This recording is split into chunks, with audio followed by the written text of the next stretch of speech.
Mes chers compatriotes, aujourd'hui, le 30 juin 2020, notre pays célèbre le 60e anniversaire de son accession à la souveraineté nationale et internationale.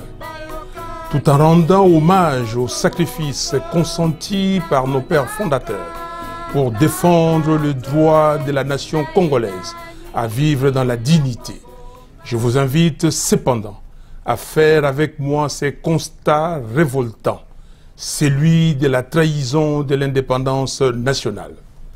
Nous avons détruit notre pays, souvent avec la complicité d'étrangers pour le rendre aujourd'hui le 8e pays le plus pauvre du monde.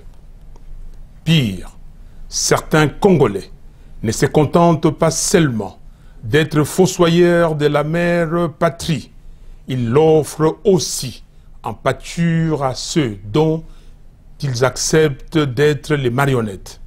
Ils font la honte du Congo de Lumumba. Grand peuple de la RDC, notre pays, comme la planète entière, subit une nouvelle preuve. Il s'agit de la redoutable pandémie des coronavirus. Je tiens à témoigner mon respect et mon admiration au personnel médical et aux équipes de riposte qui luttent contre la pandémie partout à travers les zones infectées du pays. Vous êtes des dignes filles et fils du Congo et la patrie vous est reconnaissante pour votre dévouement. Je voudrais également exprimer toute ma gratitude et remercier les bénévoles, les mouvements citoyens et associations qui sont engagés dans ces combats, notamment dans son volet social. J'apprécie à juste titre les soutiens multiformes de la communauté internationale et des citoyens du monde qui se mobilisent pour aider la RDC à lutter contre cette pandémie. Je présente avec une émotion particulière mes condoléances aux familles des victimes du coronavirus. Je souhaite par ailleurs un prompt rétablissement aux malades et je bénis le Seigneur pour toutes celles et tous ceux qui sont déjà guéris. Je n'oublie pas la douleur des parents qui voient leurs enfants mourir tous les jours à cause des épidémies de rougeole, choléra ainsi que de la faim. Chers compatriotes, ne prenons pas à la légère cette pandémie de Covid-19. Observons scrupuleusement les mesures barrières. Soyons responsables. Au minimum, portons le masque quand nous sommes avec d'autres personnes et lavons-nous les mains régulièrement. L'Organisation mondiale de la santé vient de déclarer la fin de l'épidémie d'Ebola en RDC. Tous mes remerciements à l'OMS et à toute l'équipe de riposte qui s'est chargée de lutter contre cette épidémie. Très chers compatriotes, notre pays est une terre d'accueil et notre peuple est connu pour son hospitalité légendaire.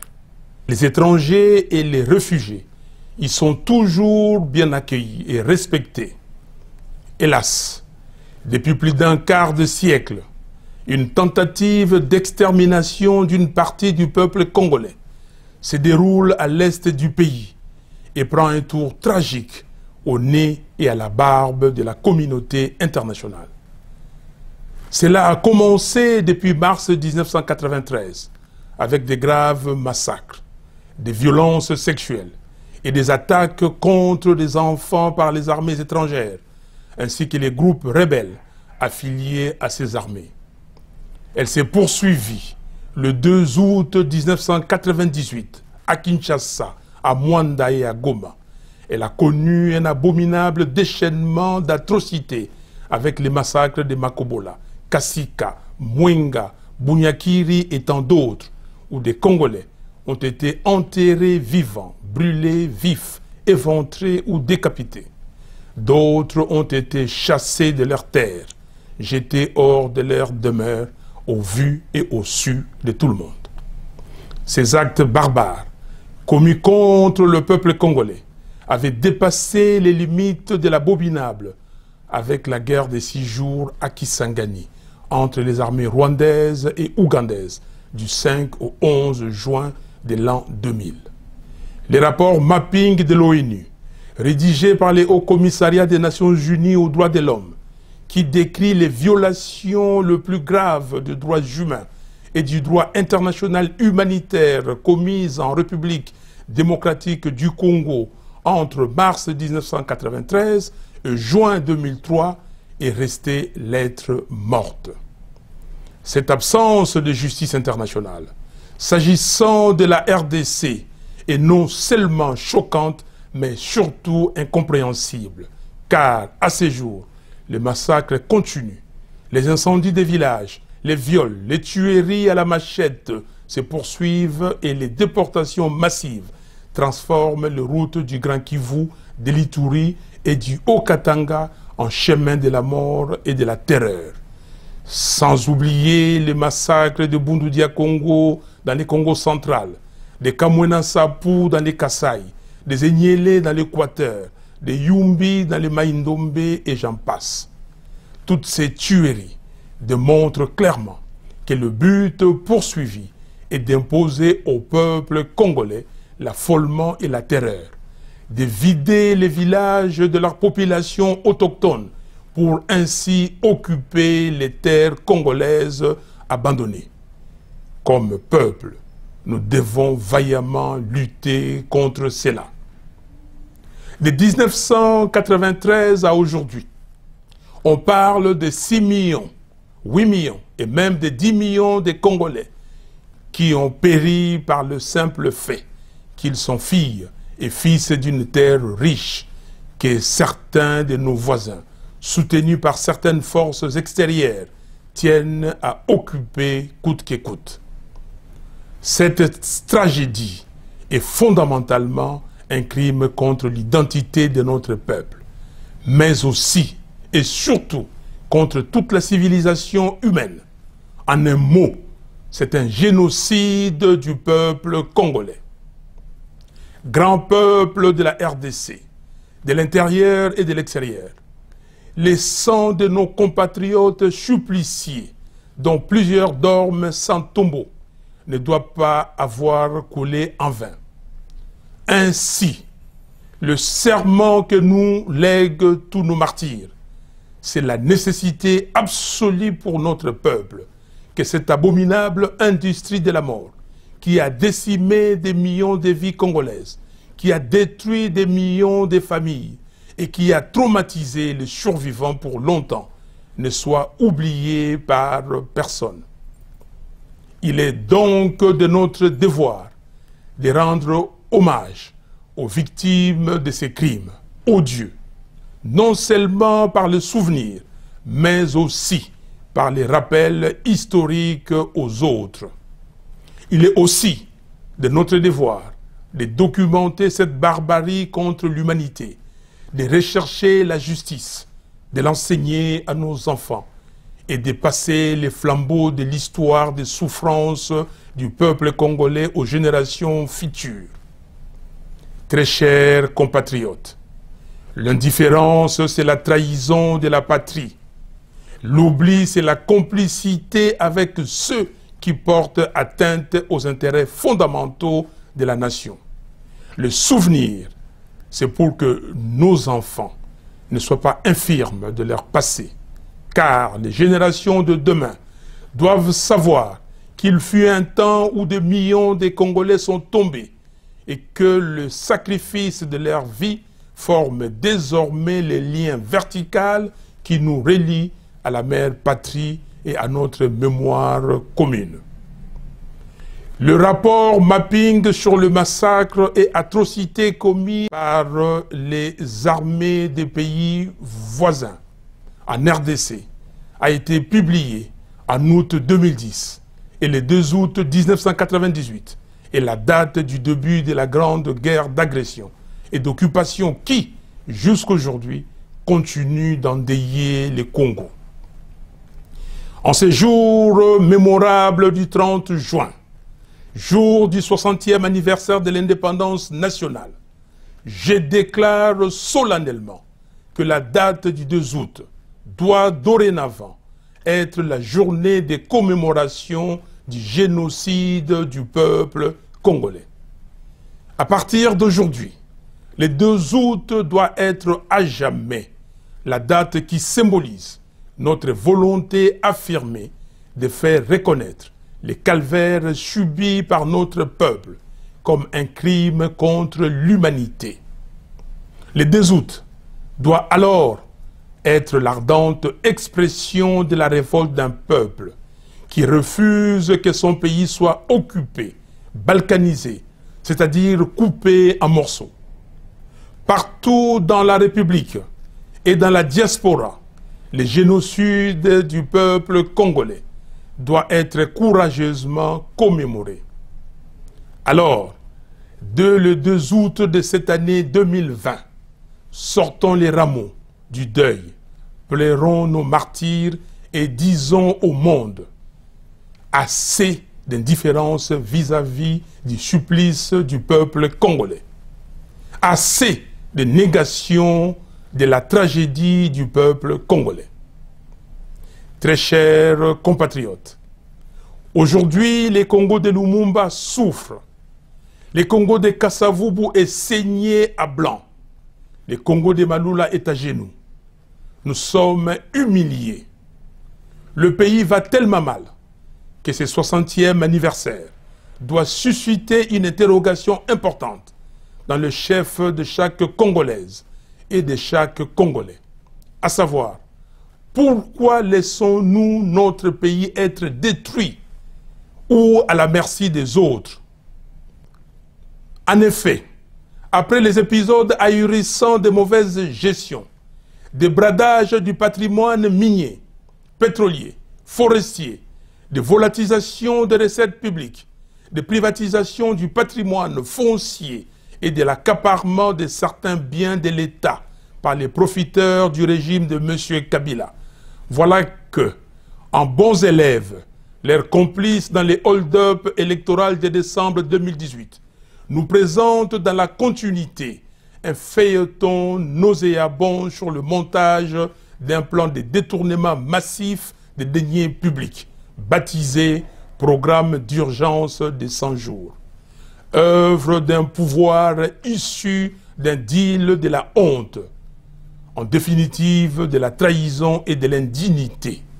Les conséquences dramatiques de l'opprobre y rattaché viennent accroître la souffrance du peuple à travers la banalisation du pillage et du détournement des fonds publics, la corruption généralisée, la systématisation du tribalisme et du népotisme, la transformation en faits divers des tueries et des massacres des Congolais par des gangs armés étrangers qui écument l'est de notre pays.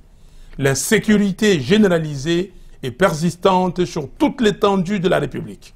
L'occupation sans crainte de dénonciation ni de représailles d'une partie du territoire national par des milices et des armées étrangères.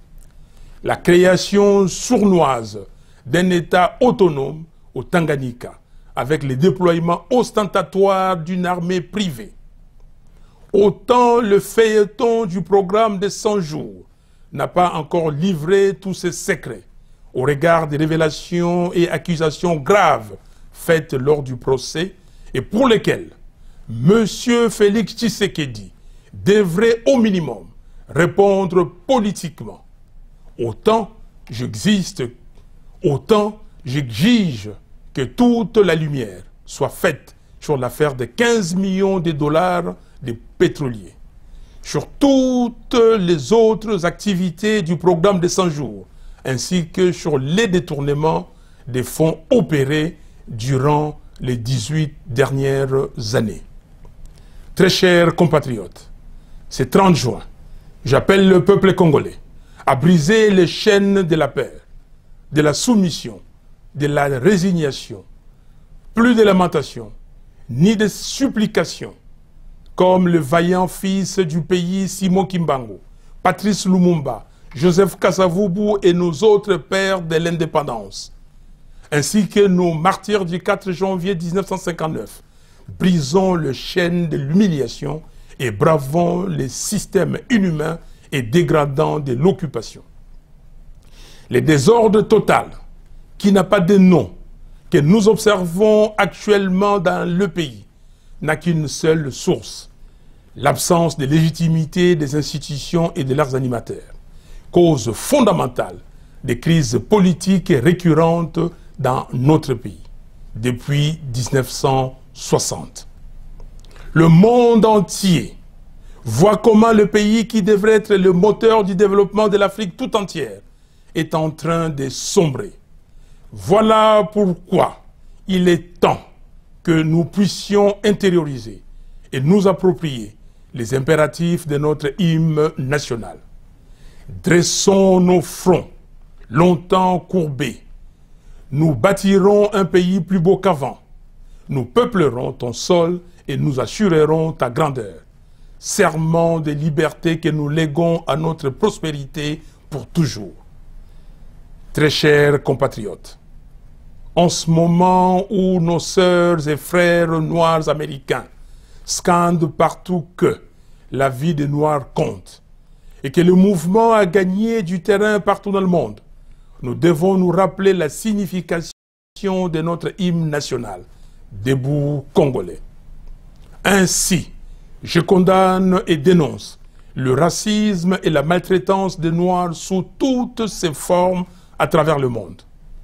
Je soutiens le mouvement Black Lives Matter et j'adhère à la dynamique d'effacement dans les lieux publics, partout dans le monde entier, de tous les symboles qui rappellent l'esclavage et la maltraitance des Noirs.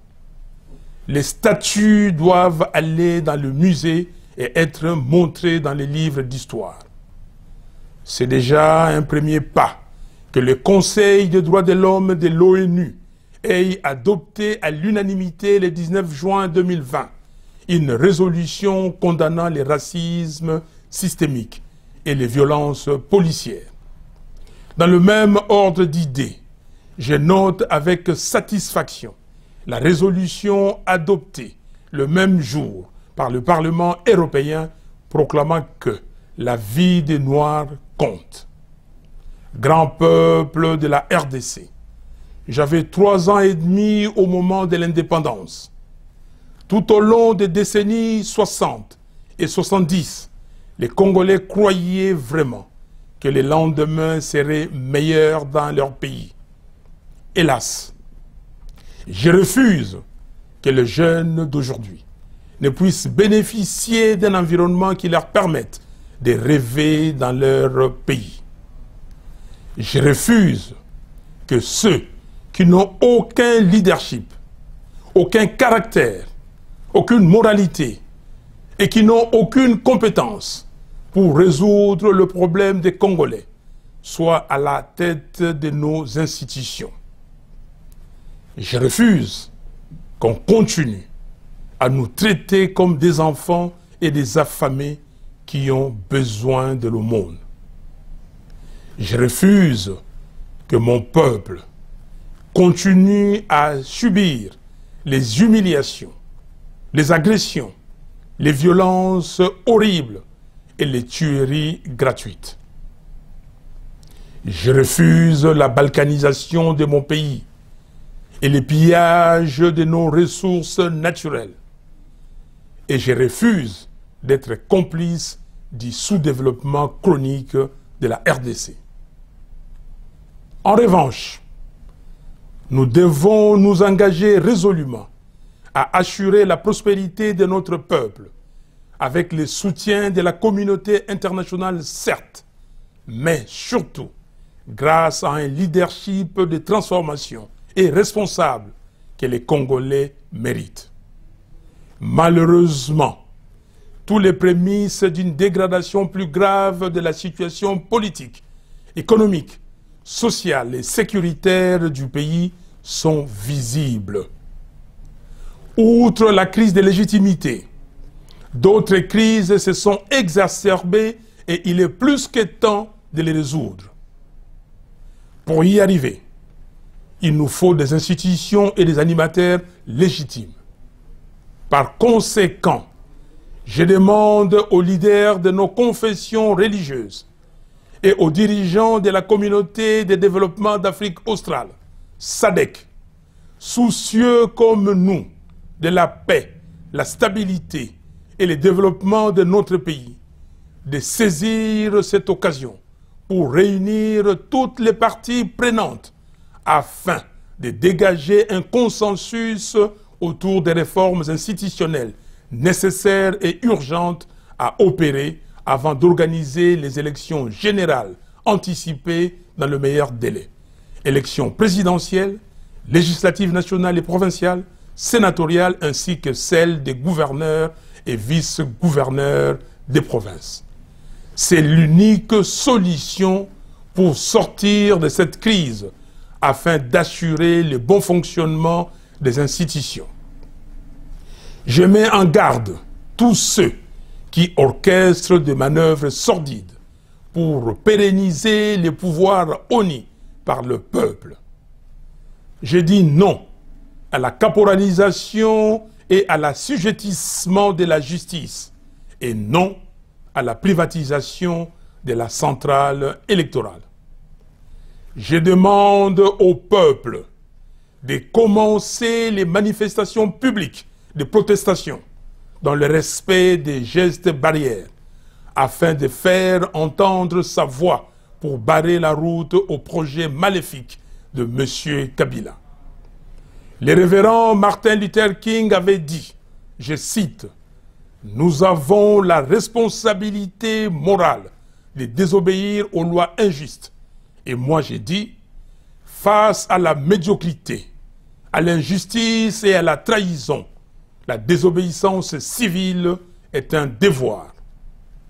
Très chers compatriotes, grand peuple de la RDC, la fermeture des frontières suite à la Covid-19 m'a retenu loin de vous pendant plus de 4 mois. Je rends grâce au Seigneur, ma puissante forteresse, de nous avoir gardés en vie. Je sais que l'heure est grave. Je sais que la situation est explosive et que le pays n'est pas gouverné. Je mesure surtout le degré de vos frustrations. Je serai donc avec vous au pays très bientôt, de sorte qu'ensemble, nous puissions libérer le pays de nos ancêtres et l'engager définitivement sur le chemin de la paix, la stabilité, la dignité, le développement et la prospérité. Vive la République démocratique du Congo, unie et indivisible. Que Dieu bénisse la RDC et son vaillant peuple. Je vous remercie.